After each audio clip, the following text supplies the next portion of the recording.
अभी तो 1 महीना भी नहीं हुआ प्रतियोगी परीक्षा का रिजल्ट आए। खुशी से झूम उठा था राजीव मेरिट लिस्ट में अपना नाम देखकर। बहुत संघर्ष हो गया। अब सारे सपने पूरे होंगे। बंद कमरे में छत को निहारते हुए राजीव अतीत में खो सा गया। 4 साल हो गए जब इश्तिहार छपा था अखबार में इस वैकेंसी के लिए। तब से लेकर अब तक, परीक्षा से लेकर रिजल्ट तक, हर पड़ाव किसी युद्ध से कम नहीं था। बेटे की नौकरी लग जाए तो वैष्णो माता का दर्शन करूंगी, माँ को ऐसा कहते सुना था उसने पड़ोस की चाची से। माँ की मन्नत पूरी करनी है। पिताजी 50 के हो जाएंगे अगले महीने। अभी भी 12-12 घंटे खेतों में मेहनत करते हैं। अब उन्हें भी थोड़ा सुकून मिलेगा। काबिलियत होती तो कहीं हो नहीं जाता। अरे फालतू में माँ बाप के पैसे उड़ा रहा है, ऐसे ताने अब नहीं सुने जाते। अब रिश्तेदारों और पड़ोसियों की जबान बंद हो जाएगी। दोस्तों के साथ शिमला और मनाली घूमने का दिल में दबा अरमान अचानक से कुलाचे मारने लगा। इसी उधेड़बुन में कब सुबह के 4 बज गए पता ही नहीं चला। सुबह सुबह जाने वाली पैसेंजर ट्रेन की सीटें उसे अतीत से खींचकर वर्तमान में ले आई। सुबह हुई और पता चला कि परीक्षा में धांधली की वजह से बहाली अगले आदेश तक रोक दी गई है। सारे सपने रेत के महल की तरह भरभरा कर गिर गए। टूटे हुए सपनों का इलाज किसी अस्पताल में नहीं होता। कोई मेडिकल इंश्योरेंस या आयुष्मान योजना इसकी भरपाई नहीं कर सकती।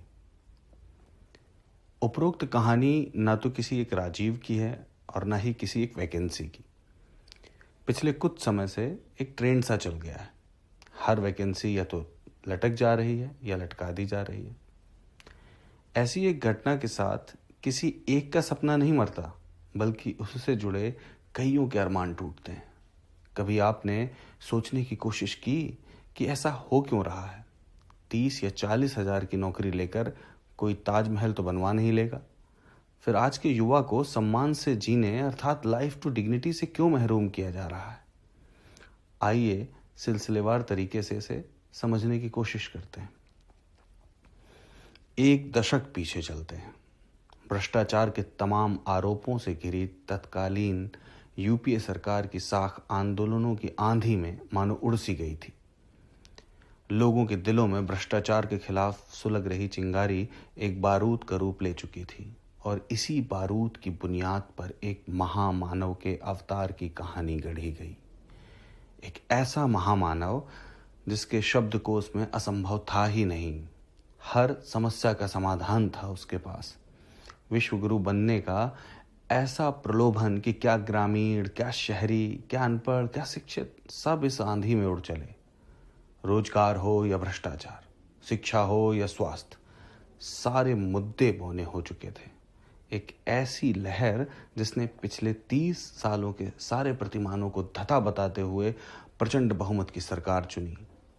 चुनावी पंडितों ने इस लहर को सुनामी का नाम दिया।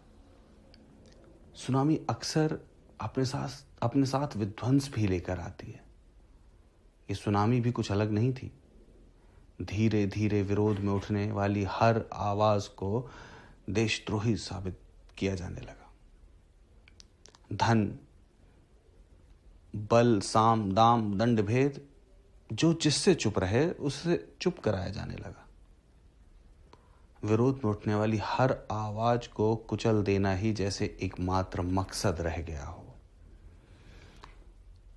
इसमें भरपूर साथ दिया मुख्य धारा की डरी हुई मीडिया ने।